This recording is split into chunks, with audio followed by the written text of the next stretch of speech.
semua. Cerita tentang kebenaran, hal damai dan anugerah, hal damai dan anugerah, yang gelap akan jadi terang, yang bertambah-tambah mulia. Kerajaan Yesus akan datang dan berkuasa di dunia.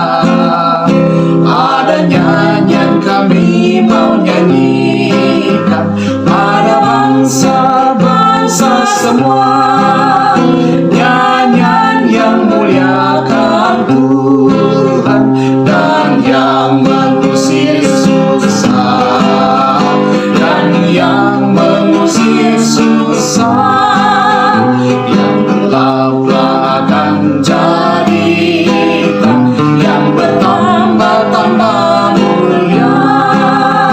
Kerajaan Yesus akan datang dan berkuasa di dunia.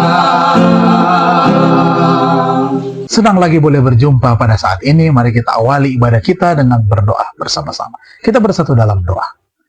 Tuhan Allah Bapa yang bertahta dalam kemuliaan kerajaan surga, kami datang menyembah dan memuliakan nama-Mu pada saat ini.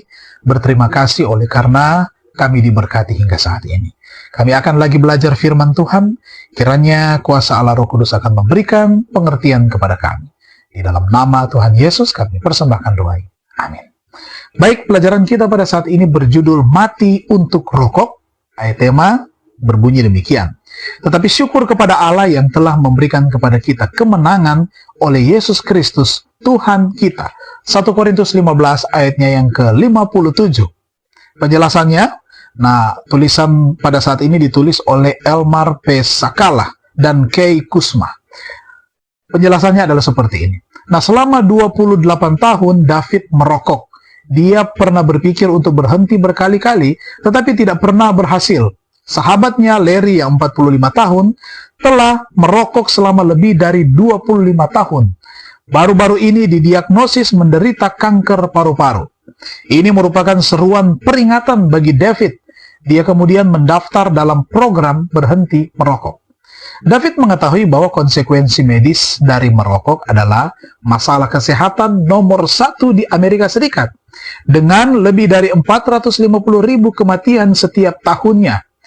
Itu berarti lebih dari 37.000 kematian sebulan, atau 1.230 kematian sehari, 51 kematian per jam, dan hampir 1 kematian per menit.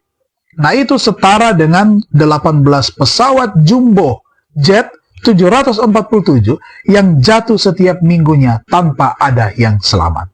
Kemungkinan menderita dalam waktu panjang karena penyakit mematikan yang memilukan seperti emfisema atau kanker merupakan hal yang menakutkan bagi David.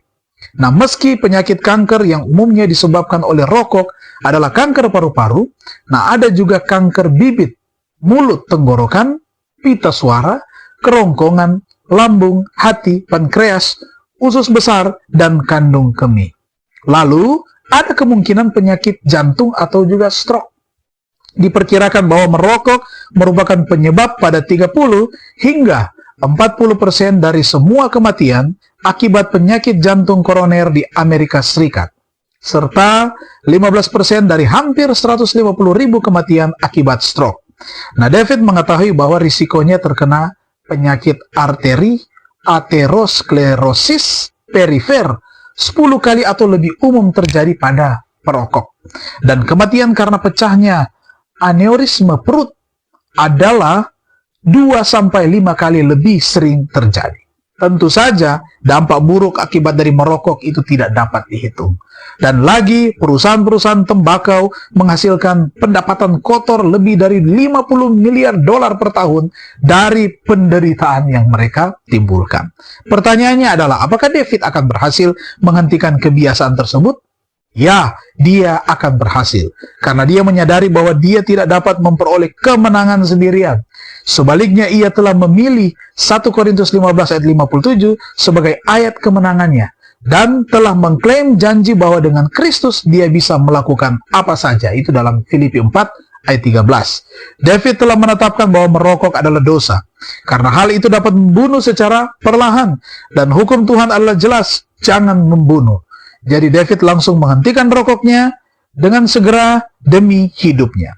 Dia membuang rokoknya dan bertekad untuk menjauh dari perokok lainnya untuk mengurangi godaan. Ditambah lagi dia punya sekelompok teman-teman yang mendoakannya, dan teman-teman sekelasnya dalam proses berhenti juga merokok percaya padanya.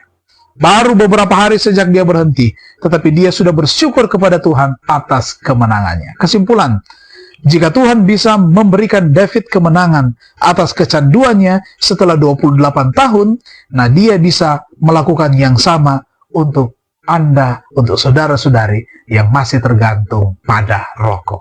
Nah, Tuhan menyertai dan memberkati kita untuk terbebas dari ikatan ini, dan kita boleh menjaga tubuh kita boleh sehat dan kuat kembali. Mari kita berdoa. Bapa di surga, terima kasih kebenaran firman Tuhan boleh menjadi bagian kami saat ini, untuk mana kami menjaga tubuh jasmani kami ini, supaya kami sehat dan kuat, dan Tuhan memberikan kemenangan kepada kami oleh Yesus Kristus.